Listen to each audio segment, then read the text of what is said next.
자, 안녕하세요. 위즐락TV. 오늘은 울산에서 하겠습니다. 반갑습니다. 네, 반갑습니다. 안녕하세요. 네, 시작하기 전에 간단 소개를 하고 시작을 하겠습니다. 예, 저는 진행을 맡은 무대뽀입니다. 김PD입니다. 안녕하세요. 미더덕입니다. 네, 안녕하세요. 생활브릿지의 김정입니다. 네, 반갑습니다. 네, 반갑습니다. 네, 안녕하세요. 네, 오늘은 생각브릿지 원장님과 함께하는 시간을 갖도록 하겠습니다. 많은 질문 올려주세요. 궁금하신 거 있으시면. 네, 첫 번째로 생각브릿지 어떤 학원인가요? 네. 네, 네이밍에서 아시다시피 저희는 생각하는 사고를 키워주는 독서를 하면서 사고의 영역을 조금 확장해주는 그런 형태의 수업을 진행하고 있고요. 그 생각을 어떻게 연결하는지가 중요한 이 시대에 확장된 사고를 조금 어딘가에도 새로운 곳에다 연결할 수 있는 그 브릿지 역할을 해주는 수업들을 진행하고 있는 곳입니다. 그래서 이름이 브릿지군요. 네. 네. 그러면 혹시 아이들은 저학년이 있나요? 고학년이 맞나요? 실제로 지금은 이제 초등학교 저학년에서부터 중학생까지 수업을 진행하고 있습니다. 네. 그러면 처음에 이제 그 아이들이 여기로 발걸음을 하게 되는 그런 계기가 특별히 뭐 있나요? 아니면 엄마들이 끌고 그렇죠? 네, 너무나도 감사하게 아이들이 직접 오게 되면 좋지만, 생각보다 아이들은 학원을 가는 것 자체를 싫어하기 때문에. 그렇죠. 어쩔 수 없이 처음에는 엄마의 손을 이끌고 오게 됩니다. 근데 오게 되었을 때 이제 수업을 시작하고는 이제 본인의 자의지가 좀 강해지는 거죠. 왜냐하면 진행하는 건 본인이니까 그런 부분들이 있는데 대부분 어머님들이 저하고 이제 생각하는 수업의 방향이나 양식이 맞아서 계속 보내는 분들이 지금 저와 함께 수업을 하고 있는 친구들이라고 보면 되죠. 그런데 생각해보면 열이면 열 엄마들 다 내 아이가 생각을 깊이 할 수 있고 넓게 할 수 있고 그리고 그걸 글로 나타낼 수 있고 하고 싶어서 데리고 왔지만 사실 그 아이들이 모두 다 재미를 갖고 흥미있어 하진 않잖아요.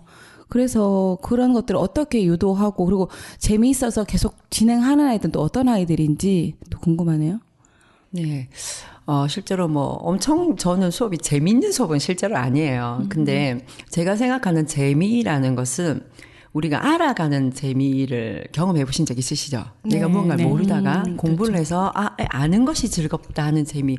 저는 이 아이들이 그런 재미를 일깨워지길 원하거든요. 그러니까 우리 수업을 엄청 재밌게 해서 재미니까 아니고 내가 오늘 여기 와서 하나를 더 알아가서 재밌는 그런 탐구적인 영역의 배움을 저는 알매 원하는. 즐거움. 네네. 근데 아이들이 그렇게 알아가는 거에 즐거움을 가지는 아이들이 있나요? 그래서 제가 천천히 수업을 합니다. 내가 생각에는 아이들은 어른과 달리 알아가는 지적인 것에 대한 깨달음으로 즐거워하는 애들이 거의 본 적이 없는 것 같은데 그런 부분이 있나 봐요. 실제로 저학년 아이들은 조금 아직은 그런 부분이 약하긴 한데 한 초등학교 3학년 정도 이상이 되면 우리 아이들이 논리가 자라기 맞아요. 시작하는 맞아요. 아이들이거든요. 그러면 일반 스토리 책들은 좀 그런 경우들이 별로 없지만 이제 비문학 영역이 지식책이 저학년 아이들도 이제 지식책이 들어가지 않습니까? 환경이나 역사나 사회 같은 책들이 들어갈 때 스스로가 그 내용을 정리하고 요약을 하게 되면 누군가가 알려줘서 듣는 것이 아니고 자기가 탐구해서 얻게 되는 지식인 거거든요. 그걸 다시 설명을 했을 때 선생님이 공감해주고 공감한 거에서 확장돼서 아이들이 알 수 있는 방향을 연결해주게 되면 이제 깨닫게 되는 의미가 있게 되는 거죠. 그럴 때 학습이 재밌어지는 건데 그런 걸 설명하는 이제 우리 3학년 이상 정도 되는 아이들이 종종 있어요. 그럼 그 아이들이 실제로 그래요. 이거는 제 사람 같지만 여기가 공부하는 데 제일 재밌어요. 이렇게 얘기한 친구들이 그럴 있거든요. 수 있겠다. 네. 이 차원적 사고가 열리는 시점이 그 나이 또래라서 그거를 긁어주고 싶은데 누군가 딱 공감해주고 하면 재밌을 수 있겠네요. 그렇죠. 실제로 이제 깊은 사고가 시작되는 3학년에서 시작되는 아이들에게 그 물꼬를 열어주면 이제 재밌어지게 되는 거죠. 근데 그게 지나서 좀 고학년이 오게 되면 처음에 도입은 조금 힘들긴 해요. 사실적으로. 왜냐하면 수업 자체가 재밌는 수업은 아니에요. 아까 말씀드린 것처럼 그렇죠. 탐구를 해야 되는 영역인데 그러한 단계가 되는 한 3개월에서 6개월이 지나게 되면 내가 책의 텍스트를 읽고 내용이 무엇인지를 꿰어가는 작업들이 시작되거든요. 그러면 책을 읽을 때 재미라는 것이 상승되게 돼서 읽을 만해지는 거죠. 그게 3학년 정도부터 열리나요? 3학년에 이제 논리가 시작되는 4학년이라고 보는 거죠. 그 전까지는 이제 이것이 어떻게 연결되어서 인과관계가 형성되는지를 잘 모르면서 이제 인풋이 시작되는데 이제 3학년부터 논리가 시작되어서 관계를 연결할 수 있는 힘들이 생기는 거죠. 일반적으로 이제 말을 하자면 개연성을 찾을 수 있는 능력이 3학년 때 이제 상승되어서 학교 교육과정도 대부분이 3학년 되면 좀 어려워지는 이유가 그것이 들어가기 때문인 거예요. 근데 이제 그런 시기가 누구나가 똑같이 그때 오진 않잖아요. 그러니까 그 단계적인 아이들이 맞아요. 밟아가면서 근데 4학년 정도가 되면 이제 모두가 일괄적으로 그런 사고들이 발달이 이제 평균적으로 맞아진다고 보는 거죠. 네. 저는 좀 늦었던 것 같아요. 저도 많이 냈습니다. 4학년 때 그 산수 문제가 패턴이 바뀌었던 기억이 나거든요. 그러니까 단순히 그냥 더하고 빼고 이런 차원을 넘어서서 문장을 읽고 그 문장을 수식화하고 수식화해서 풀어서 뭐 이런 과정들이 4학년 때 시작됐는데 그때 멘붕에 빠졌던 기억이 나요. 근데 그게 아마도 지금 말씀하셨던 대로 읽고 이해하고 그거를 논리적으로 연결할 수 있는 힘이 발달을 안 했었던 것 같아요. 네, 그냥 누구나가 이제 발달하는 시기는 차이가 있으니까 그것이 좀 빨리 발달한 친구가 있고 조금 더딘 친구가 있고 또 기질적으로 사고 유형인 친구들이 조금 더 빨리 발달을 하니까 실제로 좀 그런 친구 있잖아요. 한 번 봤는데 대충 꿰어서 아는 친구들이 있잖아요. 부럽죠. 네, 그런 친구 제일 부럽죠. 근데 여러 번 보고 그 정말 여러 번- 아는 건 맞을까요? 네? 정말 아는 게 맞을까요? 대충 끼워서 아는 게? 그러니까 이 인과관계의 형성에 대해서 꿰어내는 능력들이 있는 친구는 실제로 꿰어내기를 합니다. 한 번을 보고도. 네, 그러니까 그게 꿰어내져 있는지 아닌지 확인하는 작업이 설명하기라고 보시면 되죠.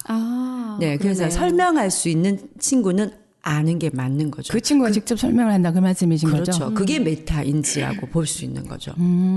그래서 저는 항상 글을 쓰거나 무언가를 이제 작업을 하게 되면 글을 쓴 것도 꼭 읽어보라고 얘기해요. 소리 내서 선생님한테 확인을 받을 때도 쌤 보세요가 아니고 자 너가 한번 읽어보자 해서 읽어보면 본인이 스스로 하고 수정이 들어가요. 그게 가장 좋은 수정이거든요. 그 수정의 내용이 뭐 이렇게 뭐 앞뒤 문맥이 안 맞는 거란 말씀인지 아니면 생각이 좀 덜 들어간 거란 1차적으로 아이들은 문맥에 대한 수정이 들어가는 거죠. 생각이 부족한 부분을 찾기까지는 어렵고 문맥이 맞는지 자기는 이제 생각한 걸 문장화 썼는데 마무리했다고 딱 썼는데 조사가 좀 안 맞거나 문맥이 맞지 않거나 하는 부분은 스스로가 찾을 수 있거든요. 소리 내서 읽어보면. 이제 그렇게 해서 본인이 문맥을 찾아내면 그다음에 이제 보완할 점을 제가 여기에는 이런 부분이 조금 더 들어가면 더 이야기가 풍성해질 것 같아라고 얘기해주면 이제 거기에 아이가 삽입을 하게 되는 거죠. 그렇기 때문에 자기가 자기 정화 과정을 거치기 때문에 스스로 글 쓰는 능력은 그렇게 할 때 훨씬 더 상승될 수 있는 거거든요. 느낌이 이런 건가요? 그러니까 지식적인 측면이 아니라 자기가 어떤 이야기를 풀어나갈 때 문맥 그리고 앞에 말씀하셨듯이 일종의 기승전결이죠. 그게 쭉 흘러가는 거에 대해서 본인이 파악할 수 있다는 말씀이신 거죠? 그렇죠. 네. 그럴 때 자기의 실력이 상승되고 그리고 나중에도 자기가 자기 글을 볼 때 자기가 개인적으로 수정할 수 있는 힘이 생기는 거잖아요. 그래서 저는 학습이 뭐 독서든 모든 학습이 자기가 자기의 수정돼야 될 부분을 찾아내는 것이 가장 우선이라고 생각하거든요. 그 다음에 누군가에게 검열, 피드백을 받을 때 보완할 수 있는 건데 자기 검열이 먼저 돼야 되는데 지금 대부분의 아이들은 자기 검열이 먼저 할 시간이 첫 번째가 없어요. 해본 적이 없기 때문에. 그래서 자기 검열을 저는 제일 중요하게 여기는데 그것이 소리 내서 읽거나 말로 설명하는 거. 이것이 1차적이라고 보는 거죠. 그 이후에 본인 자기 검열이 끝났을 때 선생님의 이제 피드백이 들어가게 되면 내가 내 것을 명확하게 알기 때문에 피드백이 들어갈 수 있는데 내 것이 명확하지 않을 때 피드백은 결론은 산으로 가게 되는 부분들인 거죠. 예. 들어보니까 제가 학원 등록을 좀 해야 될 것 같네요. 저도요. 문맥은 어른도 안 맞던데 잘. 저도 며칠 전에 블로그에 이제 글을 하나 써야 될 일이 생겨서 진짜 많이 큰맘 쓰셔야 먹고, 됩니다. 그러니까 큰맘 먹고 썼는데 쓰고 한 30분 뒤에 다시 보니까 하나도 맥락도 안 맞고 아까 말했듯이 핵심 생각도 없고 그리고 주어와 길을 너무 한 3줄 4줄 쓰다 보니까 주어와 마무리 동사가 맞지도 않는 거예요. 문맥도 안 맞아. 그 심지어. 한국말의 문제예요. 주어와 수로가 너무 멀어서 그래요. 미국말 그러니까. 좋잖아. 주어하고 수로가 딱 붙어 있어가지고 헷갈릴 일 없잖아요. 세상에 그래서 학원 등록해야 되겠다. 아유, 우리가 그렇게 자랐어요 그냥. 진짜. 맞아요. 학원을 등록해도 스스로가 다 자라서 갑니다. 저도 뭐 가르친다고 제가 잘하겠습니까? 그죠? 개인 교습을 좀 받아야 될 것 같네요. 네. 오늘 보니까. 우리가 주는 교육을 받은 세대잖아요. 네네. 그러니까 지금 내가 갖고 있는 게 하나든 둘이든 이걸 조합해서 꺼낼 수 있는 연습이 어릴 때부터 되어지면 인풋되는 정보들을 가지고 내가 잘 그 편집해서 아웃풋할 수 있는 능력을 어릴 때부터 길러주면 되게 자연스럽게 내 거를 정리해 나갈 수 있을 것 같아요. 우리는 이미 한 40년 된 거를 막 정리하려니까 엉망진창이 되는 것 같은데 맞아요. 부러워요. 요즘 애들이 어쩌면 또. 편집이 기술이죠. 지금은 그죠. 자, 맞습니다. 무엇이든 인풋된 걸 자기화로 편집해서 꺼내는 게 잖아요. 그죠. 근데 그런데 인풋이 중요한 것 같아요. 인풋을 어떻게 자기 검열을 거쳐서 꺼낼 수 있는가. 이게 맞아요. 자기화 과정이잖아요. 그게 이제 중요한 거인 이해가 거죠. 되는 게 최근에 저도 글을 하나 썼던 게 앵무새 얘기를 잠깐 했었거든요. 이유가 어떻게 저렇게 자기 생각 없이 남이 했던 말을 그대로 옮기지? 그게 쉽죠, 생각을 그게. 안 해본 거란 느낌이 드는 거예요. 그래서 신기하다라는 생각을 했던 적이 있거든요. 그런데 생각해보면은 저도 무의식적으로 그런 게 분명히 있을 거라는 생각이 들면서 말씀하신 대로 자기 검열은 참 말이 무서운데 어쨌든 저도 이제 블로그에 글을 쓸 때 보면 일단은 처음에 저도 미더덕님처럼 그런 고민을 했었어요. 주어와 수어가 안 맞는 사태가 자꾸만 생기니까 다시 읽는 거죠. 그리고 다 쓴 다음에 그게 맞는 전체적인 문맥이 맞는지 다시 읽어보게 되더라고요. 그렇죠. 그리고 또 마지막 하나는 그거더라고요. 상대방이 읽을 때 이게 매끄럽게 이어지나. 사실은 번역서를 읽을 때 너무 고통스러운 경우들이 그런 거잖아요. 그렇죠. 이게 안 맞는 거잖아요. 이해 못하고 정말 단어를 바꿔놓은 거지. 그렇죠. 그게 번역이 아닌 경우들이 있는데 지금 말씀하시는 거 들어보면 충분히 이해한 상태에서 뱉어내야 된다는 거. 그렇죠. 그게 1차적인 부분이라는 거죠. 네. 그래서 네. 책을 읽고 제일 저는 중요하게 여기는 것이 책을 읽고 아이가 자기 생각을 넣기 전 책의 내용을 이해하고 책의 줄거리를 설명할 수 있는가. 그것을 저는 제일 중요하게 여깁니다. 네, 대부분의 어른들이 보면 생각하는 힘이기 때문에 본인의 생각을 중요하게 생각하거든요. 근데 그건 1차적인 건 아니에요. 책을 읽었을 때 내용을 내가 이해하고 깨어낼 수 있을 때 그러면 이 책에 말하는 것이 무엇인가가 명확해지면 그때 나는 그것에 동의해. 아니야, 나는 생각이 이렇게 달라가 나올 수 있는데 이 내용이 꿰어지지도 않은 상태에서 내 생각을 넣게 되면 이게 달라져 버리는 거죠. 그래서 저는 첫 번째 예전에 우리가 독후감을 쓰면 아이들 전부 다 줄거리만 줄줄줄 써요. 이렇게 얘기했는데 지금은 줄거리도 못 쓰는 아이들이 많아요. 그럴 것 같으네요. 아, 줄거리도 못 쓴다. 그건 어떤 이유일까요? 그러니까 말 그대로 책을 읽기는 읽었지만 책을 내 거화해서 정리해서 이런 내용의 책입니다라고 축약 요약하는 능력이 떨어지는 거죠. 제가 지금 저희 딸은 좀 만 8세가 지났는데 아직 사고 과정이 높지 않기 때문에 제가 이제 글쓰기를 작년부터 시키고 있는데 보니까 줄거리 파악이 안 돼도 글을 쓸 수는 있어요. 맞아요. 뭐 어떻게든 쓸 수 있으니까 자기의 느낌을. 근데 줄거리 파악 확실히 아직은 안 되는 게 있는데 큰 애들도 안 되기도 해요. 안 돼요. 근데 제가 좀 궁금한 거는 주부들이 얘기를 해보면 드라마 얘기는 줄거리를 너무 얘기 잘하거든요. 영상은 책을 읽고 나면 줄거리 얘기를 잘 못하는 경우 참 많거든요. 뭐 때문일까요? 드라마는 우리가 왜 이렇게 줄줄줄줄 이야기할 수 있을까? 드라마는 말 그대로 내가 좋아하는 드라마 보잖아요. 얼마나 많이 깊이 들어가겠습니까? 저 책은 집중해서 그렇게 문장을 읽어내기가 쉽지 않고 지루한 과정이죠. 그러니까 매체가 글이기 때문에. 그렇죠. 그래서 아이들이 만화책은 보지만 줄글책 보는 것이 어려운 거죠. 고난이도의 사고 과정이잖아요. 활자만 읽은 걸 독서라 볼 수는 없거든요. 그렇죠. 그냥 글만 그렇죠. 읽는 그렇죠. 거는. 그러니까 활자만 읽으면 그거는 문의가 된 걸 읽어내는 의미인 거죠. 근데 독서는 그 문장을 읽어내서 이게 말하는 것이 무엇인가를 내가 꿰어서 알아야 되는 거잖아요. 그러니까 이것과 그것은 차이가 크다고 볼 수 있지 않을까요? 근데 왠지 미더덕님이 얘기하셨던 드라마를 보고 그 줄거리를 얘기한다는 거에 대해서 물음표가 좀 찍히는 게 영화나 이런 걸 보고 나서 이야기할 때 완전히 맥락을 잘못 잡는 경우들이 있거든요. 어려운 게 아니었음에도 불구하고 그러니까 어떤 감정선을 받아들이고 어떤 장면을 받아들인 거지 전체적인 스토리를 꿰다라고 얘기하기는 좀 다른 문제가 아닐까라는 생각이 들어요. 그 집단적 독백 뭐 이런 표현 하잖아요. 네네네. 같이 이렇게 모여서 이야기를 하는데도 상대방이 무슨 말을 하는지 그 맥락이 뭔지 이해를 못하는 경우들이 많거든요. 맞아. 그러니까 귀가 안 들려서가 아니라 머릿속에서 정리가 안 돼서 그런 식으로 생각해 보면은 글만 그러니까 읽기 힘들어서만이 문제는 아니지 않을까라는 생각도 좀 네. 들기는 하네요. 네, 그럴 그럴 수 수는 있겠네요. 네. 흔히 유행하는 아니면 흔히 이렇게 히트치고 있는 드라마는 대중들이 쉽게 공감하고 쉽게 그 스토리를 왜 마치 한국 정서의 멜로디를 그냥 따라갈 수 있는데 우리가 인도 음악을 들으면 멜로디가 잘 안 따라가는 것처럼 그냥 그 드라마들의 부류들은 뒷얘기 안 들어도 이렇게 아는 것처럼 너무 잘 따라가지는데 이연세 만화가 그래요. 어. 이연세 만화는 첫 편을 보면 끝을 알 수 있어요. 그러니까 유명한 만화였어요. 가장 공감 많이 되는 우리가 말하는 뻔한 이야기? 네, 뻔한 이야기. 그런 얘기 그렇겠네요. 했었거든요. 뻔해서 그냥 줄줄줄 그럴 말할 수도 수 있겠다. 있고 그럴 완전 수도 다른 있겠네요. 영화나 그죠? 드라마가 나와버리면 이거 뭐 얘기하는지 몰라서 그냥 화면 바꾸고 네네네. 갑자기 얘기하시니까 저희 남편이 영화를 너무 좋아해가지고 인도 영화를 같은 바후발리라고 혹시 영화 아시나요? 그거를 정말 옆에서 제가 볼 때 골백 번 더 보는 것 같아요. 하나의 영화를 한 영화를 좋아하는 영화는 그렇게 계속 보거든요. 근데 그냥 한번 재밌다 볼 때 제가 볼 때는 이게 뭐지 하고 봤는데 제가 이제 역사 애들하고 수업하면서 이제 인도 역사에 좀 관심이 생겨서 주면서 그 바후발리가 자이나교인가 어느 그 종교의 그 신화적인 내용을 담은 내용인 거예요.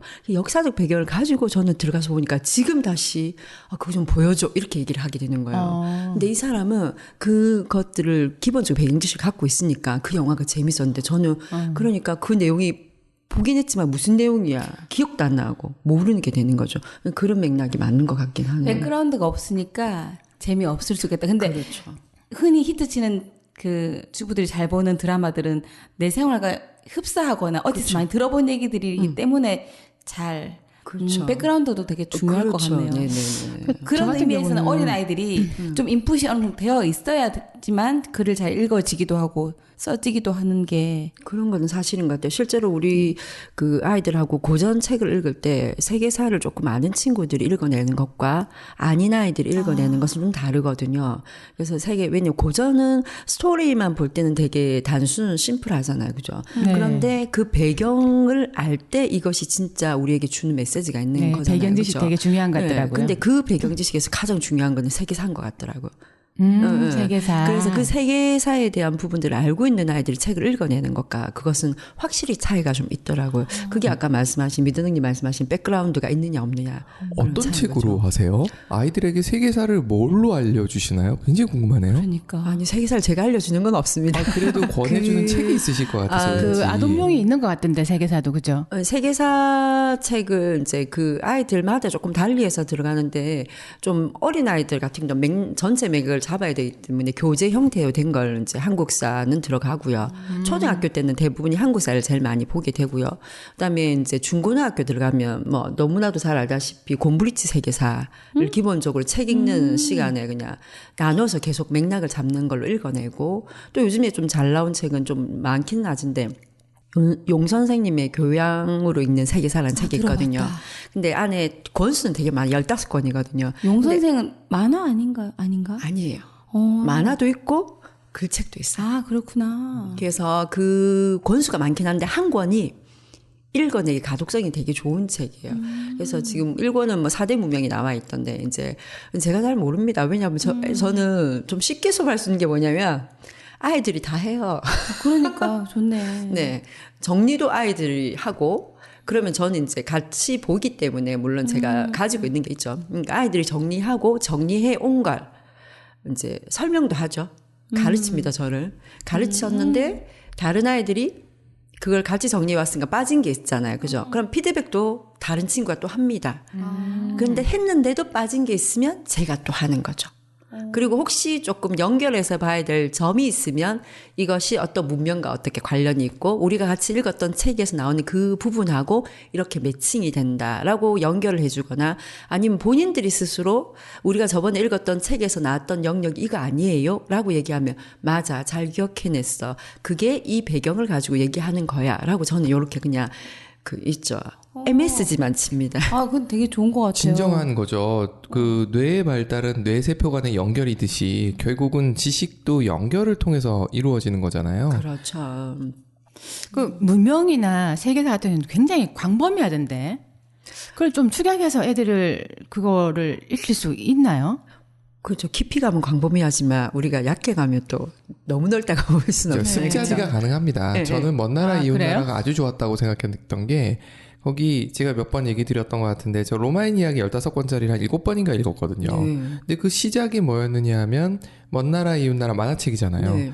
거기 이태리 편에 로마가 짧게 있어요. 네. 네, 맞아요. 근데 그거를 쭉 훑은 다음에 들어가니까 들어가기가 쉬운 거죠. 그렇죠. 그러니까 말씀하신 거 들어보면 일단은 저학년 때는 그런 식으로 쭉쭉 한번 훑어가는 게 맞는 거일 수도 있겠다는 생각은 드네요. 그렇죠. 제가 아이들한테 얘기할 때도 늘 그렇게 얘기합니다. 세계사 지금 한번 보지 한 7번은 봐야 돼. 이렇게 얘기해요. 네, 그러니까- 도대체 이해가 안 가고 이게 끼워 맞추기가 잘 안 되는 경우가 많더라고요. 그래서 시시때때로 저는 이거 보고 책도 보지만 책도 보고 영상도 보고 그리고 아이들 설명을 들으면서 저도 배우고 막 네. 그냥 늘 그렇게 반복해서 하는 거. 그러니까 아이들에게도 늘 그렇게 얘기해요. 이게 한 번 본다고 해서 우리는 한 번 그냥 맥락만 잡는 거지 계속 가야 돼. 근데 한 맥을 잡아놓으면 학교에서 수업을 들을 때 세부 사항은 그때 넣어서 외우는 거야라고 얘기를 하거든요. 그러니까 저희는 전체 맥을 잡는 거죠. 그래서 가장 아까도 얘기했지만 중요하게 생각하는 것이 우리가 읽었던 챕터의 내용을 본인들이 스스로 깨워서 설명할 수 있는가를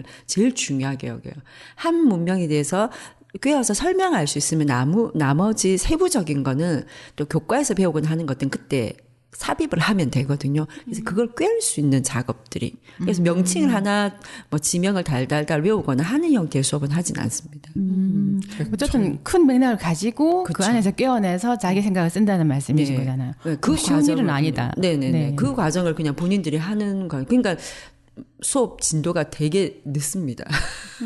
근데 그게 훨씬 나을 것 같아요. 어차피 지식 양이라는 건 정말 작정하고 외우기 시작하면 되는 거라서 그건 그때의 문제고 네.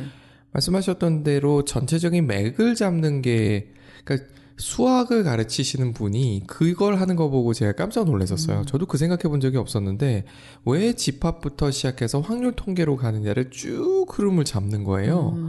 그러면서 그것이 학년이 올라가면서 쌓아 올라가는 부분을 얘기를 해 주시는데 그때 알았어요. 아, 왜 그렇게 배워야 되는지를. 근데 생각해 보면은 그런 큰 맥을 아는 상태에서 지식을 붙이면 훨씬 본인도 성취감이 클 것 같아요. 네. 실제로 그래서 저희가 수업이 좀, 재밌지만은 않아요. 그런데, 이게 생각보다 아이들이 저학년 아이들도 앉아서 그것을 해내는 작업들을 해요. 실제로 1학년 아이들도 90분 가량을 수업을 하거든요. 아, 여기 1학년도 있어요? 네, 어머. 초등학교 1학년 아이가 이야. 90분을 앉아서 수업을 해요. 그렇죠. 쉽지 신기하시지 않은데. 않나요? 기적입니다. 그렇죠. 그런 아이들은. 네, 좀 신기하네요. 동네 네. 하나 있는 아이 아닐까요? 동네 하나 있는 아이들이 저희 학원에 한 6명이 앉아서 해요. 네. 저희 동네 되게 많네요. 그죠? 세상에. 네, 울산으로 오시기 이 바랍니다. 동네 많군요. 네, 이 동네 많네요. 네, 물론 엉덩이 들썩거리는 친구도 있어요. 있지만 그 아이가 들썩거리지만 90분을 앉아서 본인의 할 역량을 해내요. 네. 근데 그것이 무엇 때문에 가능하냐면 그것을 쓸 수 있는 힘들을 친구들을 통해서 같이 받기도 하고 자꾸 이제 쓸 수 있는 이제 힘들을 옆에서 푸시를 해주는 거죠. 대신해서 뭐 답을 알려주거나 하는 역할들은 절대 없어요. 근데 어쨌든 꿰어낸 작업을 본인이 해서 본인이 낸 글에서 또 수정하고 들어가기 때문에 생각보다 그 90분 가량을 수업을 해내는 능력들이 된다는 거죠. 제가 그 친구들을 보면서 깨달은 게 아이들은 배우는 걸 즐기는구나라는 걸 한 거죠. 근데 생각보다 첫 수업이 그러고 가면 아이들이 힘들 것 같은 생각이 들거든요. 그래서 제가 처음에 수업하러 오는 아이들에게 감히 항상 어머니께 전화를 드렸어요. 첫 수업이라서 좀 힘들 수도 있는데 옆에서 다독여 주세요 하면 좀 힘들긴 했는데 엄마 괜찮았어 라고 얘기를 한다는 거죠.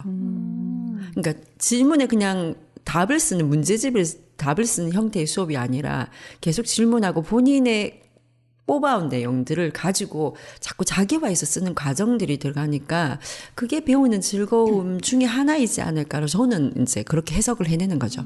그래서 아까 동네 하나가 아니라 동네 여섯인 그 아이들이 특별한지 아닌지가 궁금한 게 네. 학생들이 왔어요. 네. 그들 중에 그런 과정을 못 버티고 나가는 학생들이 있나요? 아니면 한 90% 정도는 따라오나요? 아이들은 따라옵니다. 그런데 엄마가 못 따라오나요? 네. 엄마가 못 버티시죠. 뭐 하는 거지? 이러면서. 진도가 눈에 안 보이니까.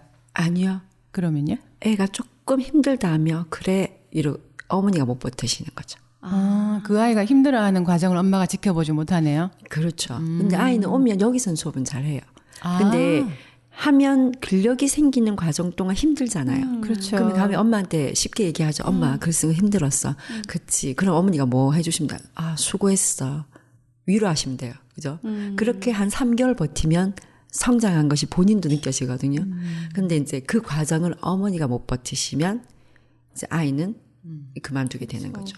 중요도가 떨어지지 않을까요? 다른 과목에 비해서. 아마 그럴 것 같은데요. 생각하기에. 저희는 몇 등이냐면 한 6등 정도 되는 과목이에요. 그렇죠. 네. 등급으로 나누면. 네. 그런데 자를 때 1번으로 잘리는 과목이에요. 그렇죠. 그런데 또 다른 분들이 또 엄청 중요하게 여기시는 분들은 무조건 1번이신 분들 또 있으세요. 그 엄마들이 궁금하네요. 저는 무조건 1번이었었어요. 네. 네. 네. 이런 분들이 저희 학원에 조금 몰려 있는 것 같아요. 아, 그러네요. 네네네. 왜냐면 그 1, 2, 3학년짜리 아이들이 진짜 고난이도에 집중을 해야만 글을 쓰는 애거든요. 글 쓰는 좀 안 해봤지만 정말 그 집중력이 대단한 것 같아요. 왜냐면 내가 이걸 앞에 문맥과 뒤에 문맥과 아무리 짧은 아이지만 틀렸나? 이게 맞나? 또 이게 어떤 이렇게 제출도 해야 되는 부분이잖아요. 바로바로. 네. 그러니까 상당히 집중이 필요한 부분인 것 같아요. 맞아, 힘들어요. 그래서 애들이 더 궁금해는 건드리기가 쉽지 않을 것 같아요. 시는 게 그거예요. 아이들이 지금 말씀하시는 걸 들으면 인간이 본성적으로 그런 형태의 학습을 좋아하느냐라는 궁금증이 생기는 거예요. 네, 저도. 네. 그래서 그걸 저는 미더덕님한테 물어보려고 그랬단 말이에요. 심리학 하셨잖아요. 혹시 뇌과학이나 이런 데서 뭐가 저는 있나요? 아까 제가 얼핏 여쭤본 거 동의하는데 현장에서 정말로 그런 한가가 궁금했고 실제로 인지 발달적으로는 맞아요. 그게 이제 아주 어릴 때 영유아기, 감각통합기를 거치고 그다음에 전조작기 2에 4세 뭘 만지면서 인지가 발달되고 그다음에 6, 7, 8세, 9세 요때 이제 구체적 조작기예요. 어떤 사물 간에 변별을 하면서 이것들이 그래서 이제 이때 더하기 빼기를 하면 사물 갖고 더하기 빼기를 하거든요. 이제 고차원적 사고가 보통 한 만 11세, 10세 이렇게 발달하는데 이들쯤 되면 내가 실제로 눈에 보이는 것들 말고 눈에 보이지 않는 추상적 개념들, 고차원적 사고들 그리고 눈에 보이지 않는 것들을 작업적으로 머리에서 해내는 능력이 발달한다고 인지 발달적으로 그렇게 되어 있어요. 근데 이게 실제 현장에 와서 아이들이 이거를 인간의 발달 순서에 맞게끔 그 나이 때 왔을 때 이걸 하게끔 이렇게 복도 적용했을 때 얘네들이 실제 그걸 재밌어하고 누구나 10 중에 9 정도가 다 재밌어하면서 그거를 신나하는지 어쩌는지 저는 이제 그쪽으로 본줄 알았으니까 그래서 현장이 궁금했던 거예요. 네. 신나하는지는 잘 모르겠네요.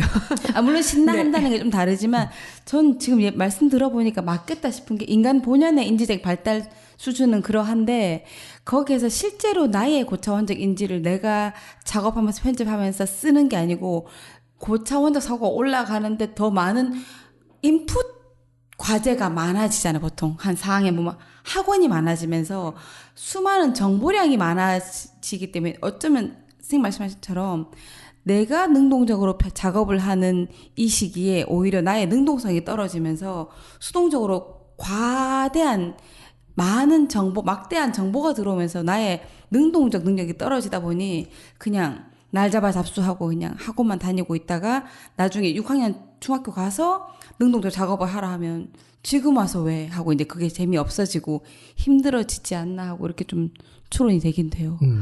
네, 저는 그 추론에 되게 동의하네요. 저는 심리학은 하지 않았기 때문에 그 영역은 잘 모르지만 제가 이 아이들하고 수업하거나 우리 아이들을 바라볼 때 작업들이 그 형태거든요. 실제로 아이들이 여기 와서 그 인풋을 하는 양을 저는 되게 작게 하려고 노력을 합니다. 맞아요. 네.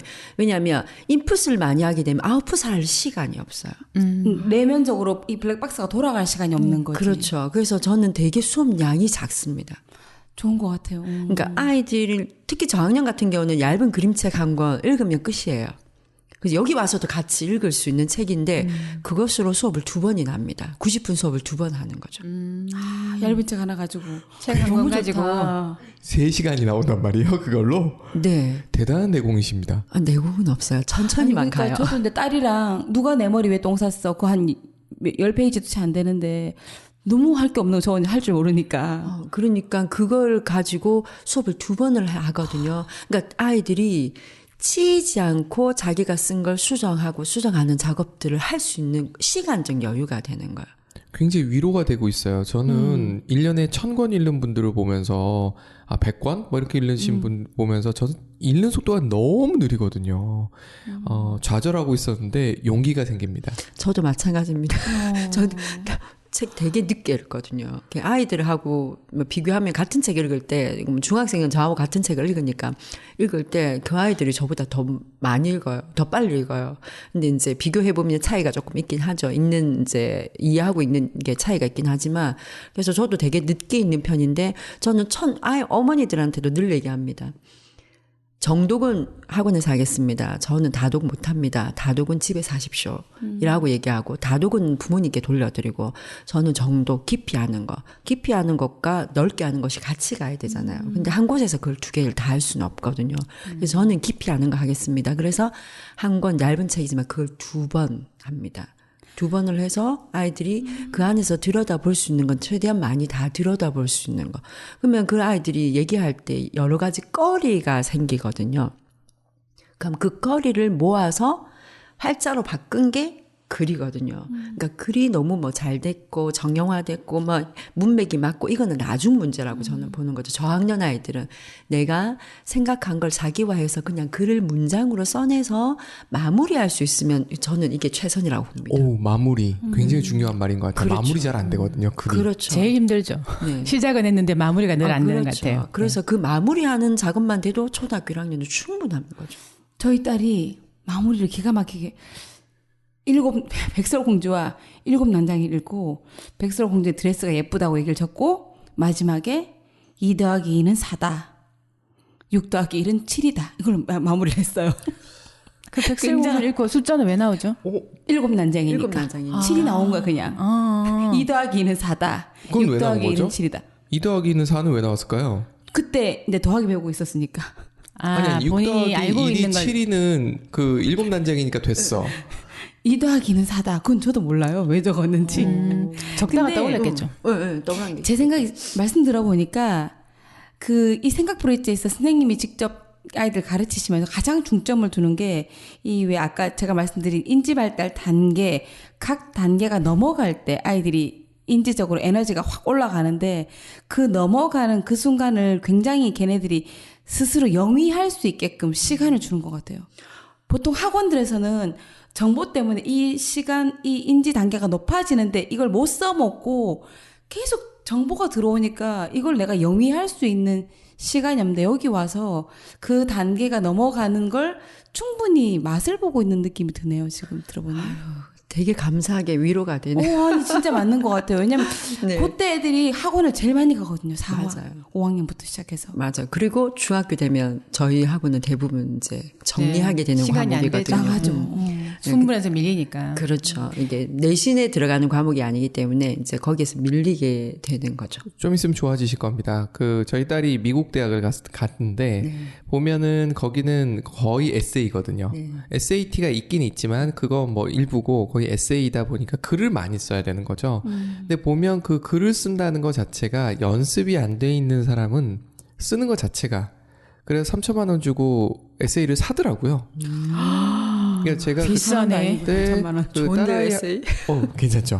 딸아이가 졸업할 때 그 앞에서 그 양복 입은 사람들이 뭘 이렇게 나눠주는 게 있어서 뭔가 하고 봤더니 그건 거예요. 에세이, 그러니까 표현은 그렇게 안 써놨는데 에세이 대행인 거죠. 대필 해준다. 근데 생각해 보면은 모르겠어요. 저는 그게 맞다고 생각하는데 계속 글을 쓰는 게 말씀하신 대로 단순히 쓴다가 아니라 내가 받아들인 거를 소화해서 내놓는 과정이잖아요. 그렇죠. 이 내놓는 걸 안 하면은 내게 아니라는 표현에 대해서 굉장히 공감이 되는 거예요. 그러니까 실제로 수업을 했을 때 그 학업 성취는 객관식 문제를 푸는 거 뭐 일부는 되겠지만 그것보다는 글을 쓰는 게 맞다는 생각이 정말 확 드네요. 그렇죠. 그리고 또 무엇이 중요하냐면 우리가 기능적인 거 있잖아요. 우리가 글을 쓴다고 하면 우리 어린아이들은 글을 쓰는 것 자체의 활동을 되게 힘들어합니다. 그렇죠? 그래서 1학년 들어올 때 아이들을 제가 대부분 어머니가 문의가 오시면 글 쓰는 것이 원활해질 때 보내주세요. 이렇게 얘기하거든요. 아, 글씨 쓰는 거. 그렇죠. 글씨를 쓰는데 그래요. 맞아요. 어려워하면 그 다음 것이 힘들다는 거죠.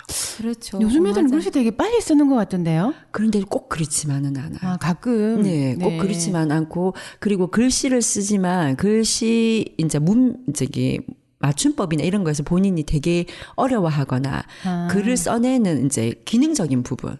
이게 글을 맞춰서, 뭐, 문맥을 맞춰 쓰는 게 아니고, 기능적인 글 쓰는 작업이 원활해져야, 그 다음에 사고한 것을 꺼낼 수 있거든요. 그런데 우리 아이들이 글을 쓰는 작업이 원활해지지 않으면 이것도 훈련이 안 돼서 어려운데 사고한 걸 플러스해서 쓴다? 어려운 거죠. 그거는 조금 말씀드릴 수 있는 게, 일찍 엄마들이 시작은 하는데, 소근육 운동이 점점 더 퇴화되고 있거든요. 대근육도 마찬가지지만. 왜냐면, 8, 9개월 돼서 이제 뭘 만지고 애들이 하잖아요. 엄마들이 그리고 점점 못 만지게 하지만, 한 12개월, 15개월 되면 장난감 만질 때, 예전에는 좀 더 아날로그식으로 뭘 끼우고 돌리고 해야 되는데, 요즘에는 뭘 누르면 그냥 가고, 맞아. 버튼식 장난감이 많거든요. 그래서 제가 그걸 장난감 개발을 한때 하려고 막 애를 썼었는데 개발이 아니고 더 이제 좀 더 아날로그식으로 만들어내야 되는 이유에 대해서 제가 작업을 하려고 했었는데 너무 편리함 때문에 아이들이 오히려 소근육이 안 돼 있고 그리고 또 한 가지는 소근육이 발달할 나이가 있잖아요. 젓가락질 우리나라 애들이 이제 점점 더 왜 이렇게 손잡이 끼워서 하거나 아니면 더 편리한 게 나오다 보니 손 잡는 게 더 힘들어지는데 엄마들은 더 일찍 색연필 주잖아요. 그렇죠. 마치 12개월에 걸을 건데 8개월부터 걸음마 연습시키는 거예요. 그냥 12개월 되면 놔두면 그냥 싹 잘 걸을 텐데. 그렇죠. 그러니까 애들을 너무 일찍 3, 4세부터 이걸 시키는 게 더 마이너스인 것 같기도 해요. 그래서 일찍 소근육 운동 너무 일찍 시키지 말고 젓가락 할 때 되면 그냥 젓가락 손 끼우는 거 말고 시켜야 되고 장난감 너무 편리한 거 맞아요. 진짜 집집마다 너무 많은 거 그것도 조금 맞아요. 문제인 것 잡스가 잘못한 거예요. 그러게요. 근데 그 이것만 하고 있잖아 생각해보면 버튼. 우리는 어릴 때 인형 갖고 놀면 머리도 우리가 직접 따았어요. 아주 그렇죠. 어렸을 때. 근데 맞죠. 그러고 보니까 요즘 애들은 긴 머리를 그냥 냅두지 묶지도 못하는 것 같긴 하네요. 머리 못 네. 묶고 그 머리 닦지 못하고 따은 머리를 끝에 왜 고무줄 있죠. 고무줄로 그 따은 머리를 고무줄 어떻게 돌리는지를 몰라요. 운동화끈 못 묶고. 경험이 없어서 그래, 경험이. 아, 그래서 여학생들이 남학생들보다 발달이 빠르군요. 그럴 수도 있겠네요. 손을 많이 써서 남자애들은 그냥 주먹질을 했지 그런 건 안 하거든요. 돌을 맞죠, 던지면서. 맞죠. 맞네요. 그렇죠. 왜 우리 어릴 때 공기놀이 공기 대신 그 돌 갖고 했는데 저 진짜 잘했거든요. 저도 공기 진짜 잘해요. 그러니까요. 한번 네, 근데 해볼까요? 남자애들은 잘 못하는 저 거 잘합니다. 같아요. 맞아요. 아, 한번 진짜요? 해보실까요? 제 긴 손으로. 맞아. 근데 남자애들은 그 대신 심화차기 이런 거 잘하잖아요. 비석치기 이런 거 잘하잖아요. 네, 근데 어쨌든 던져서 맞추고. 장난감 예전에 만들어서 썼고 만드는 머리 쓰는 과정도 되게 좀 중요한 것 같긴 하더라고요. 그렇죠. 그래서 실제로 가위질 하면서 무언가를 우리 예전에 왜 종이 인형. 종이 인형. 맞아요, 인형. 그래서 가위질 못하는 게 어디 있습니까? 엄청 지금 디테일을 종이 인형 없잖아요. 없잖아요. 그냥 딱딱하면 그냥 끝나죠. 그러니까. 그래서 아까 말씀하신 쓰기 기능이 되어야 된다는 게 8세가 되면 충분히 쓰기 기능이 되거든요. 근데 안 된다는 거는 이 인간의 기능적인 게 점점 퇴보되고 있다는 느낌이 저도 좀 들어요. 그렇죠. 그러니까 이게 자기가 그냥 그때 해낼 수 있는 기능이 되면 그 다음에 심화가 되는데 기능에서 본인이 더뎌지니까 하기가 싫어지면 이제 놓게 되죠. 놓게 되면 그럴듯한 핑계를 어머니께 또 얘기를 하죠. 엄마, 팔이 너무 아파. 팔 아프다고 남자애들 팔이 너무 특히나. 아파. 그리고 뭐 저는 책을 지금 팔이 아픈데요, 쓰면. 선생님은 이제 노트북을 사용하셔야 돼요. 아, 아이들이 또 그리고 책을 소리내서 읽으라 하면 오늘 읽은 책을 내일 또 읽으라고 해서 회독을 하라고 하면 뭐라고 얘기하면 다 알아.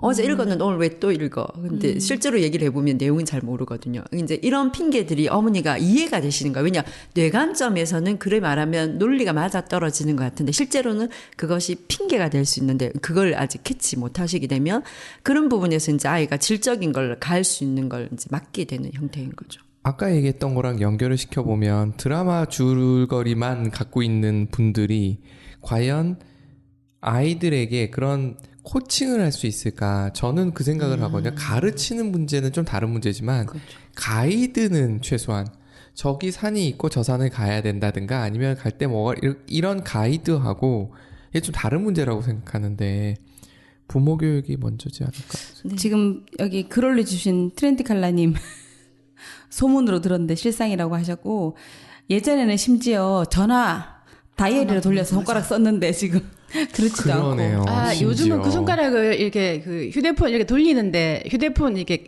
뭐죠? 단순, 캡처해야 되는데 너무 돌리는데 쓰고 단순하다. 있죠. 엄지로 하죠. 엄지로. 아, 엄지로 하는구나. 그러니까 되게 신기한 게 우리 조카가 파이오트 냈을 때 손가락을 이렇게 한쪽으로 빨면서 한 손가락을 이렇게 돌리고 있더라고요. 야, 신기하게 저걸 할 줄 그렇죠. 아네. 제가 이 생각을 했거든요. 이렇게 검지를 빨았어 걔는 검지를 빨면서 이걸로 넘기는 거예요.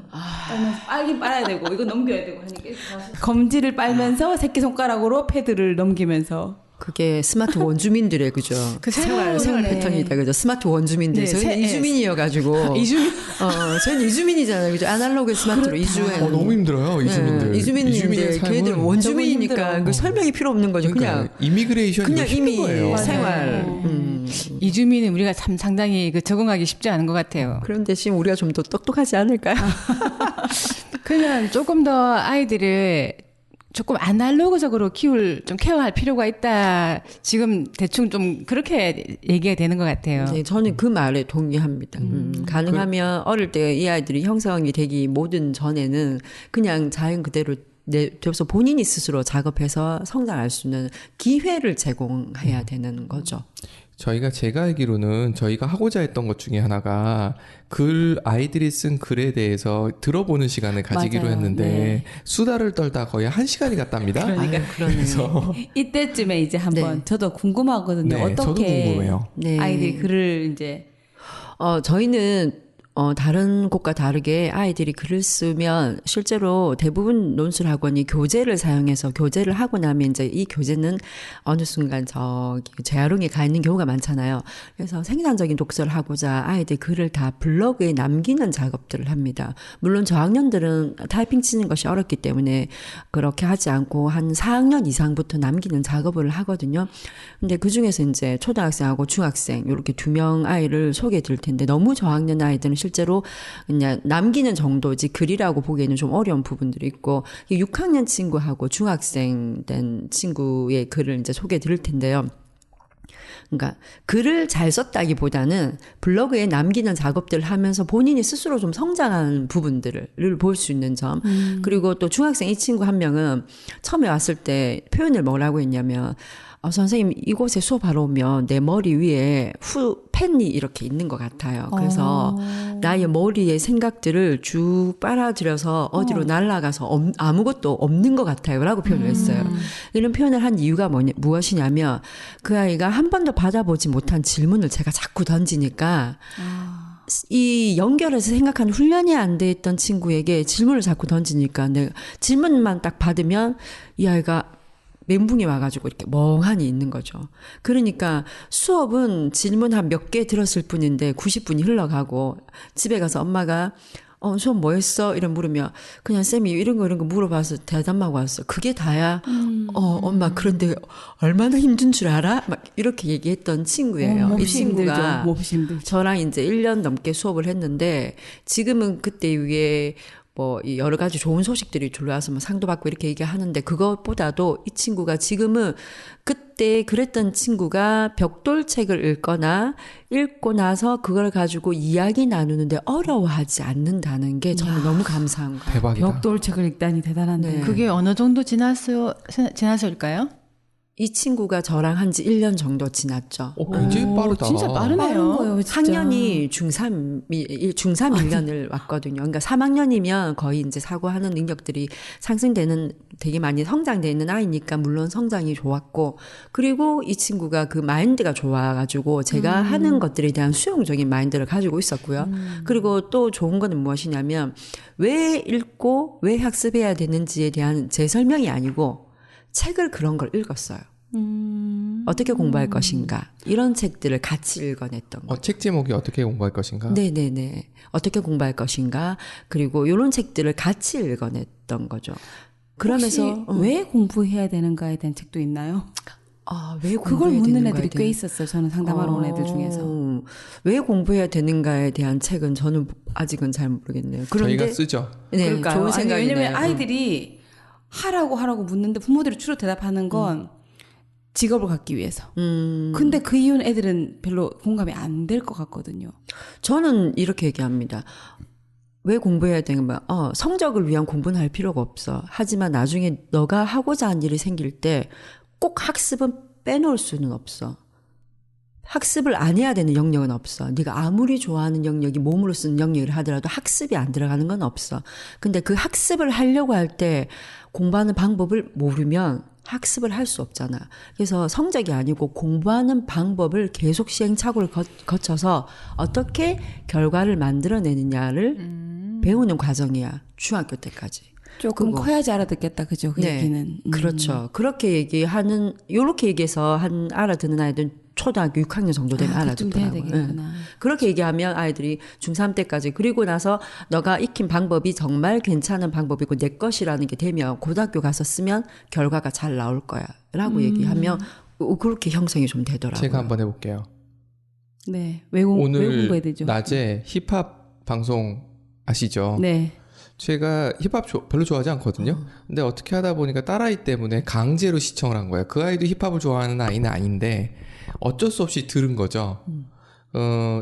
들으면서 느꼈던 게 뭐냐면 그 랩이 글쓰기 실력이라는 걸 안 거예요. 랩에. 네, 그렇죠. 네, 그 내용. 랩의 수준이, 그러니까 얘네들이 힙합 하는 애들이 물론 공부를 잘했던 애들도 있더라고요. 전교에서 그럼요. 전교적으로 공부했던 애들인데 아닌 경우도 굉장히 많잖아요. 학교에서 문제아였던 놈들이 봤을 때. 근데 그들이 써내는 글을 보면 학업 성적과 무관하게 너무 잘 쓰는 거예요. 자기 생각이나 느낌을. 그런 걸 생각해 보면은 공부는 내가 무엇을 하려, 심지어 힙합을 사람들이 봤을 때 아무런 관계가 없어 보이는 부분조차도 필요하다는 거. 그런 생각이 참 많이 들었어요. 그걸 보면서도. 네네, 맞죠. 자주 묻는 질문이라고 하시네요. 트렌드 갈라님. 아이들이 어느 정도 되면 왜 공부해야 되지? 이런 것들에 대한 질문이 그리고 어른들의 여러 가지 대답들이 아마 자기들한테 탁 맞게 와닿지 않을 수도 있겠다 싶어서 그런 책이 있으면 참 좋겠다 싶기도 하네요. 그렇죠. 저희 블로그 있는데 같이 조금씩 써서 나중에 편집본으로 한번 만들어서 해보시는 그럴까요? 거 어떠시겠어요? 좋은 생각이십니다. 네.